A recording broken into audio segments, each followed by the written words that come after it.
दोस्तों, भारत दुनिया में अकेला तो पड़ ही गया है, ये तो आप जानते हैं। आइसोलेट हो गया है, अलग थलग हो गया है।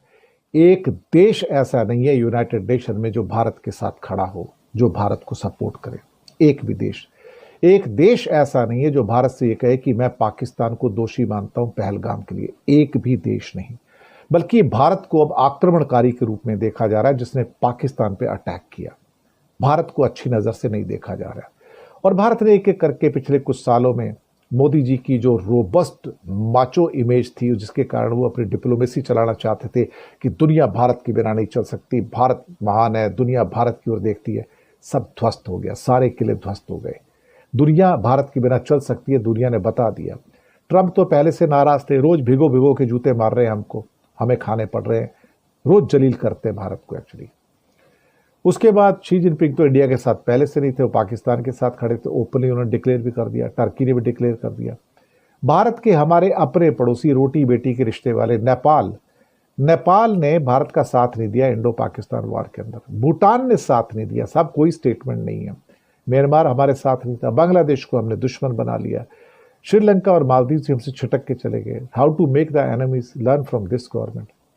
लेकिन इंडिया का एक बहुत अच्छा दोस्त था साहब पिछले 50-60 सालों से, जो हमेशा यूनाइटेड नेशन सिक्योरिटी काउंसिल में, यूएनओ में इंडिया के लिए ढाल बन के खड़ा रहता था। उसका नाम था रशिया, जो पहले सोवियत संघ के नाम से जाना जाता था।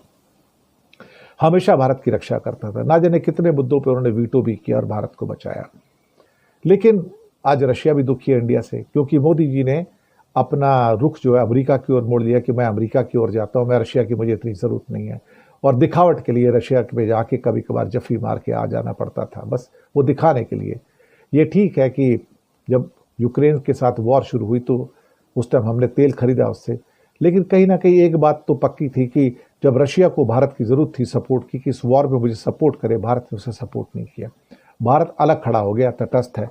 नहीं जी, मैं तो शांति के साथ हूं, मैं तो शांति के साथ हूं, मैं तो I am standing with the peace, peace is my side. वो सब कहने की बातें थी।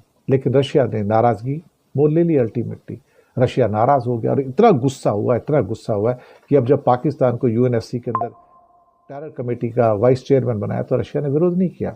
भारत ने 1000 कोशिश कर ली और अल्टीमेटली जितने भी लोन्स मिल रहे थे वर्ल्ड बैंक के, आईएमएफ के, एडीबी के, एआईआईबी के, वो चाइना के सारे लोन मिलते चले गए। कहीं भी रशिया ने पाकिस्तान का विरोध नहीं किया, बल्कि पाकिस्तान के साथ कुछ उन्होंने बिजनेस के कुछ एग्रीमेंट भी कर लिए। भारत के लिए एक सबक था, लेकिन भारत शायद सीखने को तैयार नहीं है। भारत आजकल गलत घोड़ों पर दांव लगा रहा है और मोदी जी ने एक एक करके सबको दुश्मन बना लिया। अपने सारे पड़ोसी देशों को दुश्मन बनाया, पहले ट्रंप को भी दुश्मन बना लिया, फिर अब रशिया को भी दुश्मन बना लिया। यही मोदी जी की सफलता है कि उन्होंने सबको दुश्मन बनाने में कामयाबी हासिल की। How to win the so called enemies हो गया। जीता कौन इसमें? पाकिस्तान। रशिया भारत की साइड में आएगा? कतई नहीं। चीन के साथ वो चला गया, वही रहेगा।